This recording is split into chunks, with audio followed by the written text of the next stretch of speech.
Very good morning. I welcome you all for today's session on social anthropology. In our last sessions, we have discussed about anthropology, its origin, development, social anthropology, its scope, various theories of culture, characteristics of culture, and also some of the basic social institutions which we find in all societies, including tribal societies. The very first basic social institution is marriage and family. And along with that, we have another institution, namely kinship, which is based upon marriage and family. Let us see these two institutions, family and kinship, in today's session. Let us start with the description of family. All of us are well aware that family is a universal group, right? All of us are having families. And whenever we use that word family, what is it we are referring? We are referring our relatives. Family members are our relatives. They are not unlike our neighbors or friends. We have a specific relationship with our family members. We have our parents, our spouse, our children, or our grandparents, or our spouses, siblings, our children and their spouses and their children. We come across all these persons, right? When we talk about family, we are talking about certain aspects which are also considered as characteristics of family. The first and foremost one is it should be based upon some marriage. So regulation by marriage is one of the characteristics of the family, whether it is tribal community or non-tribal community, irrespective of the place where you are residing, irrespective of the cultural scenario in which you are a member. We are all having families, and these families are having the nod from another social institution, namely marriage. Here comes various rules and regulations of marriage: exogamy, endogamy, monogamy, or polygamy, which is divided into polygyny and polyandry. So all these provide affinal relatives to us in our family. The second one is the moment we enter into a wedlock, we are establishing a family, namely conjugal family. So by entering into wedlock or by establishing family, we all will have certain obligations as well as rights. Let us take a simplest example. Let us say you might have come across some cases where if wife leaves her husband without any justification, then immediately law provides a right to the husband and he can file a case, namely for restitution of conjugal rights. That is, husband and wife must stay together. Cohabitation is a right given to both of them. If one person without any reasonable cause, without any justification, violates that right, then he or she will get a right to approach the courts for restitution of that right to cohabitation. See what is happening. Family gives various rights and also obligations. For instance, if we take our country, Hindu family will have a karta. It is karta's duty to look after all family members. It is also known as pious obligation. Forget about only Hindus. Wherever you go, it is always father who should look after his family members, who should give education to his children, who should take care of other needs like health or other economic needs of his or her family. So these are all paternal responsibilities and obligations. This is another characteristic of family. Here, we'll be seeing two types of families. Family of orientation and family of procreation. All of us are members in these two types of families. When we are born in a family, our parents, our siblings, that is brothers and sisters, this family will be our family of procreation, where we have taken birth into that family. That is our family. All of you will say, if I ask you people to enlist your family members, I know you are going to say, my brother, my sister, my father, my mother. So here you are referring your family of procreation. But at the same time, if you are married, then you will be having your spouse, wife or husband, and also children, wife or husband's parents, that is parents-in-law we call them, or brothers-in-law or sisters-in-law. Then what about these people? Are they members in our family of procreation? No. Anthropologists have given another name for this family, that is family of orientation. When you yourself is establishing a family, as head of the family, then all the members who are there in your family are members of family of orientation. But in reality, we cannot bifurcate these two families, family of orientation and family of procreation. We are members in both the families. This is only for research purposes or for studying, analyzing various details of our families. Third characteristic is its universality. Families we come across everywhere, be it a tribal society or modern society or rural society or industrial society, you name it, we have families. In families, we will be having two types of relationships. You please remember this point, because on this point only, our concept of kinship is based upon. What are they? We have consanguineal relationships. In our common day-to-day parlance, we describe them as blood relationships or blood relatives. Our parents are our blood relatives.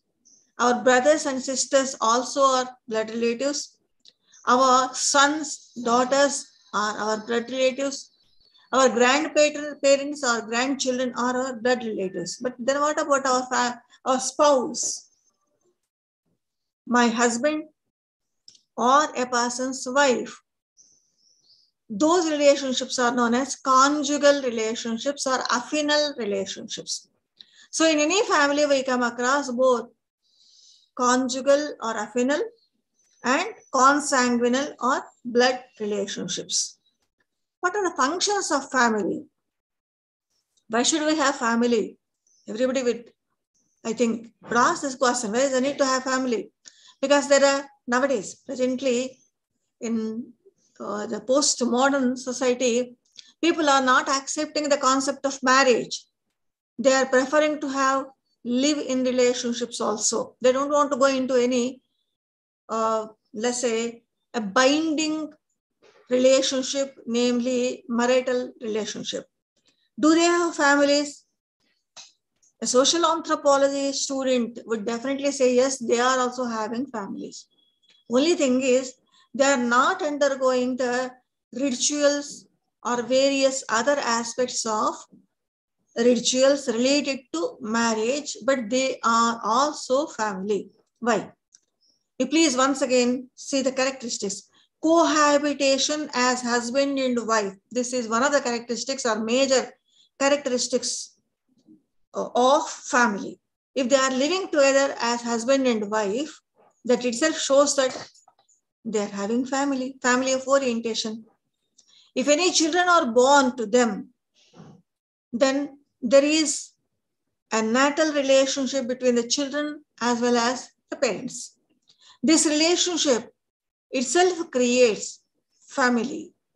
So the question of family, not having family, or simply by living in relationship will not create any family, from the viewpoint of anthropology is not possible, because wherever we are having conjugal relationship, cohabitation, universality, certain obligations as well as rights, then we have family there. Here comes the question of why should we have family? Once again, I am putting the question. Because our needs should be fulfilled. In fact, social institutions are created by us in order to fulfill our needs. These institutions are given a big list of duties. Unless and until these institutions discharge those duties, our needs will not be fulfilled at all. And family is one of the most primary universalistic institution. Hence, it has certain important, fundamental, essential functions which we require for fulfilling our needs. What are they? Let us see. First and foremost thing is, unlike animals, our dependency span is longer. An animal probably may, after a month or so, sometimes after a few days, it can go for hunting, it can also have its own food. But we are not hunters. We are having hunting as an occupation. So somebody should feed us, somebody should cultivate, somebody should do various activities. Then only we can have our food. If you are living in an urban area, then a symbiotic relationship will be there. Unless and until rural society manufactures or produces certain things, we will not be having any food at all. Human society is a symbiotic society. So in such a scenario, who will feed us is a question. It is always family. Already I have mentioned the characteristics. I am not going to repeat them. That is cohabitation, parental obligations or rights. All these talk about the economic factors or economic functions of family. In a family, division of labor will be there. One person will be earning, other persons will be dependents on that particular person. That person may be anyone. That may be father or mother. According to the societal obligations, we will say that so-and-so person is responsible for taking care of the family. If it is a patriarchal society, it is father. If it is a matriarchal society, it is mother. Then what this father is expected to do? If it is a hunting society, he is expected to hunt animals and bring meat and feed his family members. If it is a pastoral society, then he has to rear cattle and do mercantile activities like selling the milk or skin of the dead cattle or any other type of mercantile activities, bring money as well as whatever we require. If it is, let us say, the present day society where we are living, that is industrialized society, then what is he expected to do? He is expected to work in some organization, earn money, either by way of profits or by way of wages he has to. And with those wages or profit, we purchase various things which we require in the market. So here in all these aspects, family is fulfilling our economic function. Second one is, we usually depend upon our family members, not only during our childhood, even beyond that also. Let me start with childhood. A human baby will not be able to do activities unless and until up to a particular age. The minimum age is somewhere around 7 years or childhood. So family members have to take care of child's needs. These are known as biological functions. That is, after giving childbirth, child needs a variety of activities have to be taken by his or her parents. Otherwise, the child cannot survive at all. That may be feeding or changing, a variety of activities. Not only that, even now, those who are studying this course, you please try to remember, if you are in such a confused state or emotionally charged or disturbed, then what do? It is in 99.9% of the cases, you usually go to your family member. That may be any person, mother, father, or sister, or brother. or wife or son or daughter, you usually go and share all your woes, all your problems with those persons. See, what is the duty which family is discharging? It is also acting as a psychological counselor. This is known as ecological function of the family. Besides this, in most of the societies, particularly in tribal communities, family is a military unit. It is not only economic unit, but it is also a military unit. Family also discharges functions, particularly political functions. If, let us say, gerontocracy is there, one form of political system in tribal communities, there elder persons of certain families will form into a council and they rule the entire state. State means not, let us say, the present day political states, but their tribal community states. Similarly, we have panchayats and tribal communities. Even these panchayats also are members of a particular group or particular family will be the members of this panchayat. See what is happening, family working as a political unit, military unit also. So these are economic, biological, psychological, military and political functions are functions of the family. Families are a variety of types. On the basis of this, in fact, we have discussed in our last session also. Let me recoup this. On the basis of 6 parameters or 6 criteria, we divide the types of families. On the basis of marriage, we have monogamous families, polygynous families, polyandrous families. On the basis of descent, we have patrilineal families, matrilineal families, double descent families, or bilateral descent families. The third criterion is after marriage, where the newly wedded persons, bride and bridegroom, are going to reside. If, let us say, bride goes to her husband's place, then that is known as a very local residence, and those families are very local families. If after marriage, husband comes to his wife's place, then that is auxiliary local residence and auxiliary local families. Besides this, we have neo-local families where husband and wife establish their own residence. We have bilocal families where, after considering various factors, the newly wedded persons may go to husband's place or wife's place, that is bilocal families. We also have avunculocal families where a man goes to his maternal uncle, stays there, marries his maternal uncle's daughter, and also gets property from his maternal uncle. Another criterion is succession and inheritance. These two are linked with authority.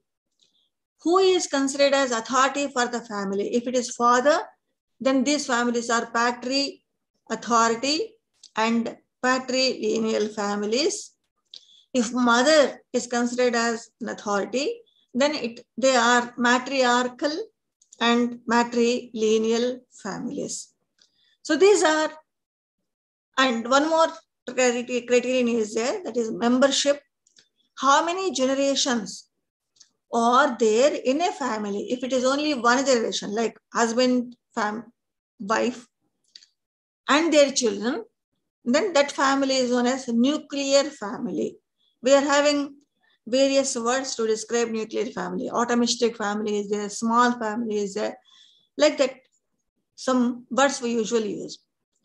If more than one generation are living at one place as family, then those families are known as composite families. In our country, we are having composite families, and these composite families are termed as joint families. That this particular nomenclature is limited to India only. So these are various types of families as described by various social anthropologists. Right? Let us proceed to the next concept related to family marriage, that is kinship. If you have received your books, then you can go to Unit 9. Unit 9 is on kinship. If you want to have page number, it starts 101. 101 onwards, we are having various details about kinship. And what is kinship? In Telugu, we call bandhulu. Who are your kins? Who are your relatives? In our common day-to-day parlance, we use that word relationships. But in anthropological terminology, it is termed as kinship. Kinship comes by two ways. One is consanguinity. I have already mentioned this. That is blood relationships, to whom we are born, who are born to us. On that basis, we have consanguineal relationships. But it may not be always a biological one. For instance, if you take a kinship group, namely clan or lineage, we cannot establish a blood relationship there. But despite that, members belonging to a clan are considered as unique relationship, that is blood relationships. Members of a clan are considered as brothers and sisters. That is the reason clan is always an exogamous group. Members belonging to a clan should not take his or her spouse from the same clan. It is a rule of marriage in all communities, need not be only tribal communities. Even modern communities also, we follow the same rule, right? Now, how to describe this consanguineal as well as affinal relationships? Who tried to describe or study thoroughly about kinship? George Peter Murdoch, please remember his name, because he is the person who studied about kinship terminology or types of kinship or degrees of kinship extensively. Louis Kroeber also did the same. Let me start with George Peter Murdoch. George Peter Murdoch is a person who tried to define kinship as a relationship between persons. He is a person who described consanguineal relationships and affinal relationships. Not only that, he has given details about degree of relationship or kinship. He also described kinship terminology, how we develop kinship terms. He also described various kinship groups like clan, lineage, fraternity, or moiety. Let me start with the degree of kinship. Whenever you see any books on social anthropology, we usually come across certain symbols in order to describe kin relationships. You usually come across a circle and a triangle. And circle, triangle, these two describe husband and wife relationship. If there is a horizontal line between circle and the triangle, that horizontal line describes the conjugal relationship. If a vertical line is there and the circle or triangle is mentioned there, then that vertical line describes the consanguineal relationship. In the vertical line, if you are having horizontal lines also, then those lines describe agnatic or cognatic relationships. That is, relationship between siblings, brothers and sisters. Those are known as agnatic and cognatic relationships. But what about the degree of relationship? Who are our near relatives? Who are our far relatives? This is described by George Peter Murdoch by using the degree of relationship. When we count kinship relationships from us, The person whoever is counting is known as ego, E-G-O, from whom we are counting these relationships. Imagine for a minute, I am counting from my side. Anthropologically, my name is ego. If only one generation is there, that gap is there, then all those people are primary relatives to me. Who are my primary relatives? My father, my mother, my brothers, my sisters, my husband, my children. Only we all belong to one generation. So we are all primary relatives. George Peter Murdoch says in any society, we will be having 8 different types of primary relatives. Primary relative of my primary relative is my secondary relative. For instance, my father's father. For my father, his father is a primary relative. But for me, he is a secondary relative because second generation is there. Similarly, my mother's father, my mother's mother, my mother's brothers, my maternal uncles, or my paternal uncles and paternal aunts, all these persons are my secondary relatives. My primary relatives, secondary relatives, or my secondary relatives, primary relative would become my tertiary relative. How? My grandfather's wife, she's my grandmother, but my grandfather is my secondary relative and his wife is his primary relative. So my grandfather's wife will become my tertiary relative.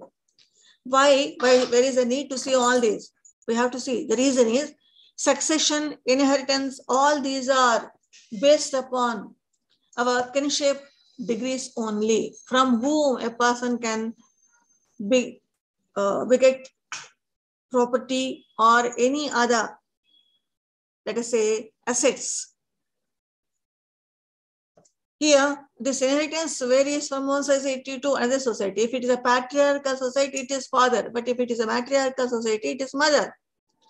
For instance, let me take a simplest example. If you go to Bhutan, men cannot get any property. Property always goes from mother to her daughter. When mother to daughter, when property goes from mother to daughter, daughter succeeds mother, then once again the property nature also falls into the picture. Whether it is a self-acquired property or whether it is ancestral property. Then how to know who is our ancestor? We have to see the degrees of kinship. Okay, let me proceed to the next type of degree. My primary relatives, tertiary relative, or my secondary relatives, secondary relative, or my tertiary relatives, primary relative will become my quartile relative.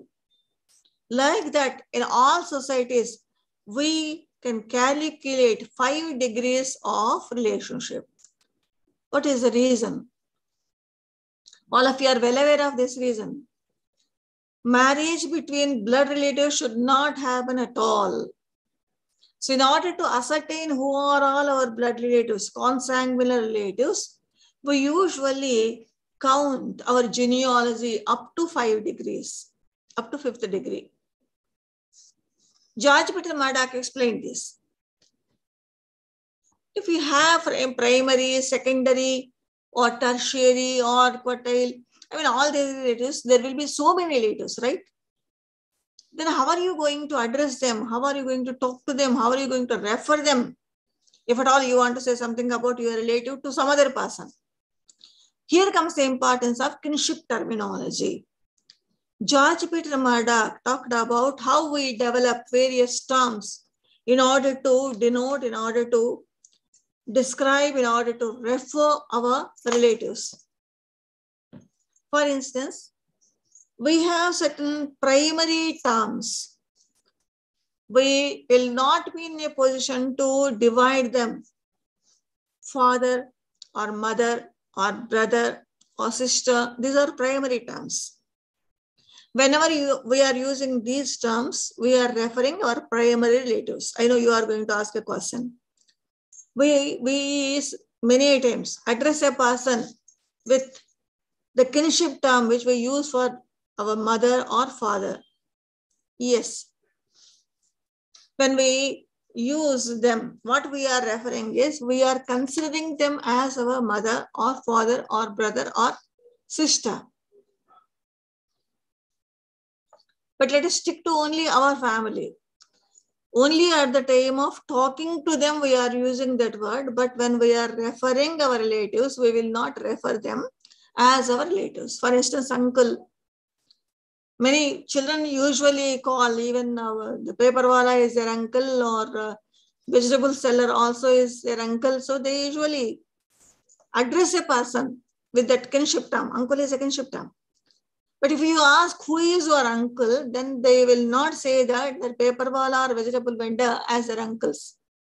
They always refer their uncle who is brother to their father or sibling to their mother. Other persons they will not say. Hence, sometimes we may use kinship terms while addressing a person, but those terms are not part of your kinship terminology. They are known as terms which you use at the time of talking to a person. How to differentiate the degree of relationship between our relatives and we? Accordingly, George Peter Murdoch says, we have certain kinship terms. Let us take a simplest example.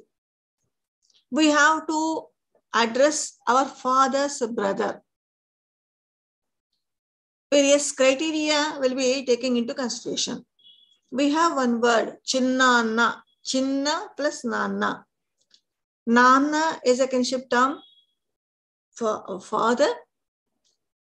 And we are addressing our father's younger brother with Nanna, but we are not using Nanna just like that because he is different. What we are doing, we are taking age criteria into consideration. Chinna, that we are adding. Chinna plus Nanna will become Chinnanna. Similarly, let us say you are having your great-great-grandfather. For instance, your grandfather's mother. There you are combining two basic primary terms in order to create a new kinship term. Tata, that is your great-grandfather. And you are referring, you are addressing his mother. Tata plus Amma. You are having another kinship term, namely Tatamma. So like that, we usually create terms on the basis of age criterion, different other criteria. We'll see after a few minutes. One more terminology also George Peter Murdoch explained, kinship terminology. That is, with one particular term, how many relatives you are referring. There you are having primary kinship terms and classificatory kinship terms. If you are referring or if you are addressing only one relative with one technical term, that is kinship term, then it is a primary one. For instance, Nanna, we will not use Nanna to describe many people because there will not be many number of Nannas, only one Nanna will be there. Right? But you will be using a word, namely uncle, aunt, etc., or cousin, to describe not one relative, but a group of relatives. In some languages, we have separate terms. Say, for instance, you take Hindi language, bhai, it is a primary term which we use to describe our brother. But we also use this bhai as a classificatory term with which we refer various cousins.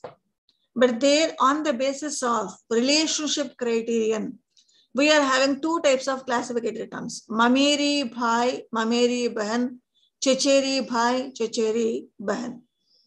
Mameri means from your mother's side. Checheri means from your father's side. Like that, in another word also is there. Khala, Pufa. Hindi, Urdu, we come across this. In case of Khala and Pufa, both of them are women relatives, but one is related to you from your father's side and another is related to you from your mother's side. And these two persons are different from your Sasoma. That is, after marriage, your affinal relative, that is your husband's or your wife's mother. So like that, we are having separate technical kinship terms in some societies. But uncle and aunt in most of the European cultures, it is a classificatory term with which you refer all relatives from your mother's side as well as from your father's side. Similarly, cousin. Such terms are termed as classificatory kinship terms by George Peter Murdoch. Then what are the various criteria which we take into consideration while preparing kinship terminology? Alfred Louis Grober has narrated some 10 criteria in this context. Let us see what are they. The first criterion is based upon generation. To which generation one belongs to? Contemporary generation, or let us say your elder generation, your first generation or second generation. Accordingly, you will be having different technical terms. On the basis of the sex of a person also we have different kinship terms. Just now I have mentioned Fufa, Khala, or Mameri Bhai or Mameri Bhain, etc. On the basis of sex of the relative, we are having different terms. Then the third criterion is affinity. Whether the relative is related to us as a consanguineal relative or affinal or related by marriage.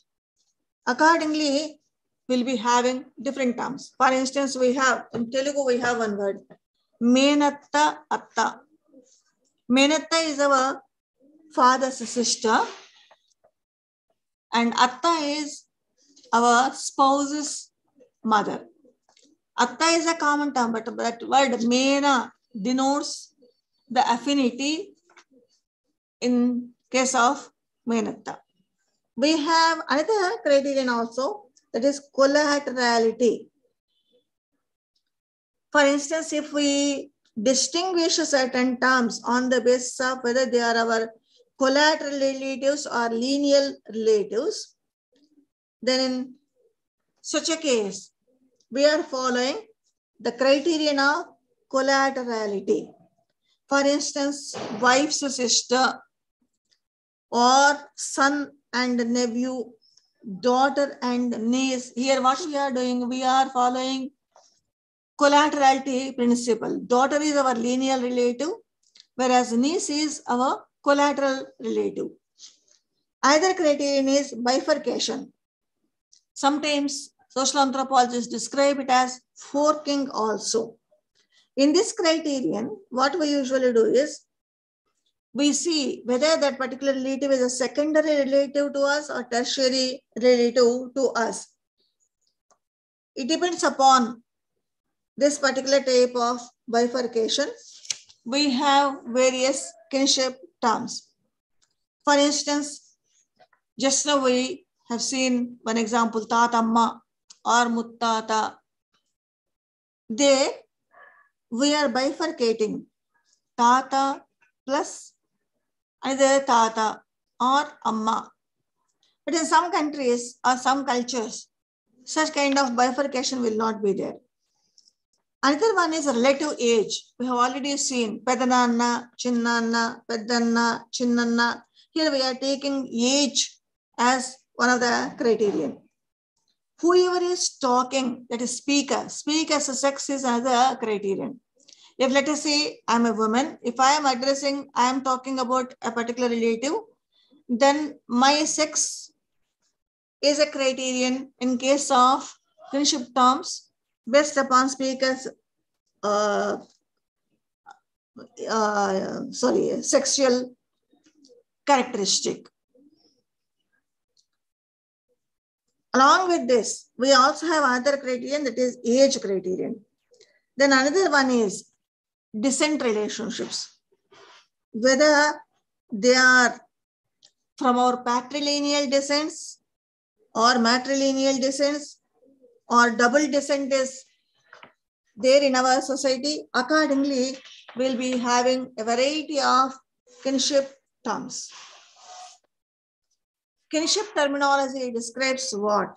Kinship terminology describes what type of lineage systems are there in a society, what type of authority structure is there in a society, what type of succession rules are there in a society, or in other words, how to understand a tribal or non-tribal society from the viewpoint of kinship and family relationships. Kinship also have certain specific aspects. These are known as kinship usages. The behavioral patterns of various kins is termed as kinship usages. We learn about them as part of our culture. Let us take a few. Avoidance is one of the kinship usages. In most of the societies we will come across, a person should not directly see maintaining eye contact with his mother-in-law. Similarly, a woman should not maintain a direct eye contact with her father-in-law and elder brothers-in-law. In most of the societies, we come across people wearing ghungat or a kind of, what can I say, parda system. They follow it in verbatim. They are very strict about this particular thing. And this is not only limited to only few communities in our country. No, all over the world we come across this. In fact, Robert H. Lovey studied about this particular kinship usage in detail. He says there are so many reasons for this avoidance kinship usage. He says there should not be any hostility within the family. The newly wedded husband or wife are new to their affinal group. In order to avoid unnecessary problems, then we follow avoidance. Because if, let us say, daughter-in-law maintains eye contact with father-in-law, then her ideas may not be accepted or may not be acceptable by her in-laws family. Then that results in some kind of hostility in the family. That may also result in some kind of, let us say, confusion. So in order to avoid this, we have created one usage. These are the persons who should not see or talk to or maintain eye contact with these persons. Why all of us are well aware, particularly in both Telugu states, we have Ashada Masam. During this Ashada Masam, son-in-law and mother-in-law should not have any contact at all. That is one of the reasons why during Ashada Masam, newly wedded girls will go back to their parents' house. Why this? Even this also is one form of the kinship usage, namely avoidance. Then another one is, which we usually come across, is technonomy. This is very prevalent in our country, particularly our North India. One should not address his or her affinal relative directly, not with their name. Then how to address them? take some other relative as a reference point and address them taking that reference point into consideration. For instance, let us say A and B, both husband and wife, they are having one child, let us say Ramu. Simply I'm saying this name. So husband, while addressing or asking or would like to talk to his wife, he is not expected to address her with her name. He uses Ramu ki ma or Ramu ki father. See, here Ramu is a reference point. The child is a reference point. Need not be only child. It may be anything. Only for our convenience, I have taken this example. This kinship usage is known as technonymy. Either kinship usage is co-wade. It is spelled as C-O-U-V-A-D-E. All tribal communities are well aware that giving childbirth is not a simple one. It is a difficult one for particularly a wife or a girl. And that is the reason they say, if one's wife is carrying a child in her womb, then a person is expected to follow various rules and regulations. In some societies, they are not expected to cross a river. They are not expected to shave their beard. They are not expected to eat some kind of food. In some societies, they also say that husband also should undergo the labor pains. So this type of usage is known as co-wed. Another very widespread usage is joking relationships. Who can cut jokes with whom, particularly in a kinship groups. Joking relationships are of two types. One is symmetrical joking relationships, and second one is asymmetrical joking relationships. We can cut jokes, we can tease our relatives. If we are allowed to tease our relatives and they are also allowed to tease us, then such joking relationships are known as symmetrical joking relationships. For instance, Bhabhi Deva. Bhabhi can tease her younger brother-in-law, and younger brother-in-law, that is Deva, can in turn tease her or his Bhabhi, his sister-in-law. This similarly, cross cousins. My cross cousin is my mother's brother's son or my father's sister's son. These are cross cousins. Cross cousins also will have symmetrical joking relationships.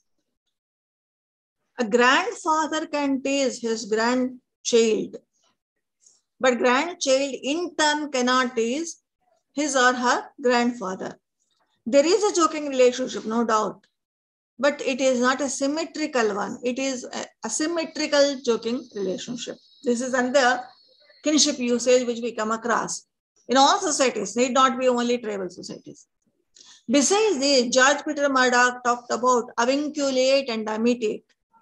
Avunculate or avunculocal families we have already discussed, where a person, after coming to a particular age, goes to his maternal uncle, stays there, marries his daughter and all that. That is known as avunculate. Similarly, if a person, after coming to a particular age, goes stays father's sister or paternal aunt, then that kinship usage is known as imitate. George Peter Murdoch could not find any examples for imitate. Avunculate, of course, he found at British Columbian Society, Haida Indian. But what he said is, since avunculate is accepted, even imitate also must have been accepted by some societies. So these are kinship usages. But how do we say kinship groups in a society? Let us have a glance about this also. We are all members of a family, but many families who claim that they are the descendants of one particular person, genealogically, Then the group of all these families is known as a kin group, namely lineage. We are all having our lineage. Sometimes our surnames also are lineage names. Say for instance, Chinnamaneni. Let us say it is a surname. Chinnama is a person and Chinnamanaidu is a person. From Chinnamanaidu, all these persons descended. So here what is happening? Chinnamanaidu is nothing but our Vamsha forefather. We usually take names, particularly our surnames, on the basis of our lineage. When many lineages or many families come together and consider them as a group, and they claim that they are having two different characteristics, that is unilocal and unilineal. They belong to one particular descent and they stay at one place. Then such group is known as clan. Rolf Whittington talked about clan and sib. If the lineal descendancy is based upon patrilineal descent, then we should use the word clan. If it is matrilineal descent, then we should use sib, he says. We come across many sibs in various tribal communities of our South America. Many societies follow matrilineage there, only in case of descent, not in other cases. In some countries, we come across ambilineage, both patrilineal or matrilineal rules they will be following. Clan, we have already mentioned many times, it is a exogamous group. People belonging to same clan are considered as blood relatives, brothers and sisters. Hence, there should not be any marriage within the clan.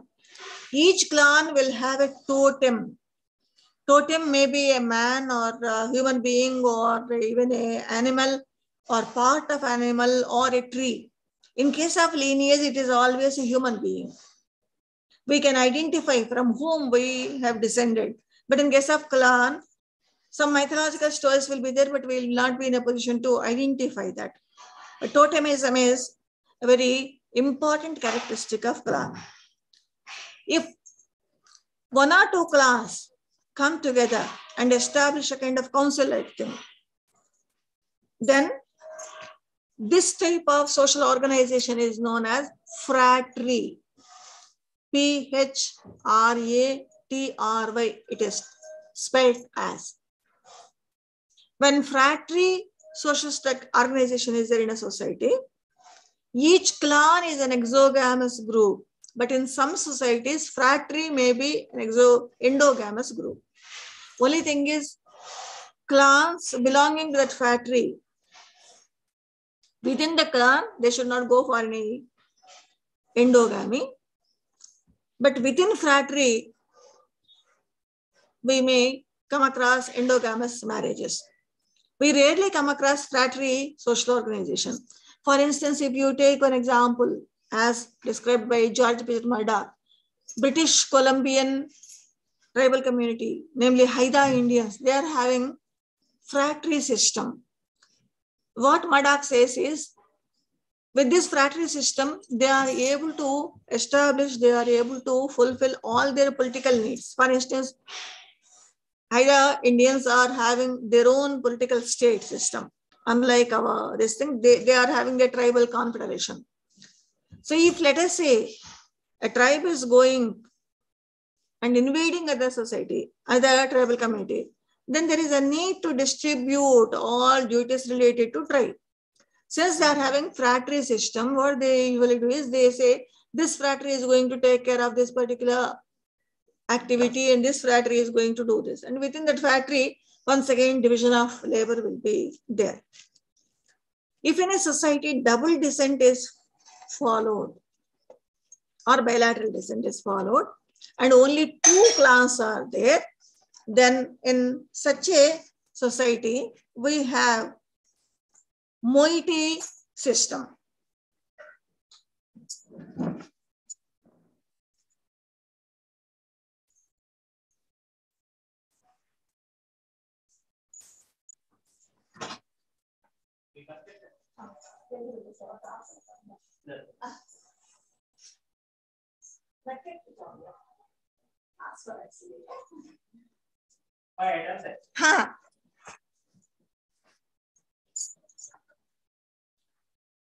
What is a multi-system? This multi-system is also known as dual organization or double organization.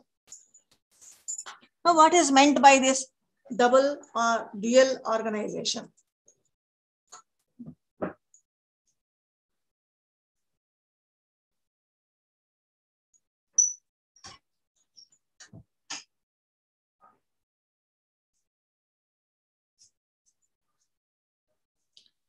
Where can we say this dual organization or double descent? Very few societies are there. For instance, Todas of Nilagiri Hills. It is a classic example for moiety or dual organization. They are having only two moieties or clusters of clans, you can say, Tarta Road and Taiwadial. Of these two, one of the clans has specific duties linked with certain ceremonial aspects. Todas are pastoralists. They rear cattle, particularly cows and all that, and they consider their cowshed as their temple. So who can rear the sacred cattle associated with the temple? Only one particular clan person, Taiwadial clan persons can do that. We also come across Killo, one tribal moiety organization among the Warons. So like that, few societies are having this type of moiety organization. Anthropologists say, if double descent is followed, then we will come across dual organizations or moiety system. Moiety is maybe exogamous or maybe endogamous. It depends. For instance, if you take our country's Toda community, then their moieties are endogamous, but within moiety, we come across, if any more than one clan is there, we come across exogamous rule. But these are various kinship groups we come across in tribal societies. So we saw how marriage determines family and how family creates various kinship groups, how kinship terminology is used by us in order to differentiate various kins and our relationship with them, how kinship creates certain behavioral patterns, namely kinship usages. We learn them through our socialization and we follow them, and how kinship groups like clan or moiety or fratry play a very important role in either political or social or economic or let us say warlike situations in a tribal community. For instance, if you take Gusis of South Africa, they are having clan system. Each clan is a military unit. Each family is a military unit, and many families coming together and belonging to one particular clan. That clan itself is considered as a military unit. So like this, in our societies, tribal societies as well as modern societies, family, marriage and kinship play a vital role in fulfilling our needs. So with this, we will complete today's session. In our next session, that is tomorrow, we'll see another basic social institution which we come across in both tribal as well as non-tribal societies, but emphasis will be given on tribal societies. Okay, then see you. And I request once again all the students to go through the materials sent to you or available with you so that it will be easier for you to understand. Once hearing, there is a tendency that, or there is a kind of, what can you say, possibility of forgetting about it. So immediately after the class, if you give a reading, then you will not, right? Okay, then see you. Take care. See you tomorrow.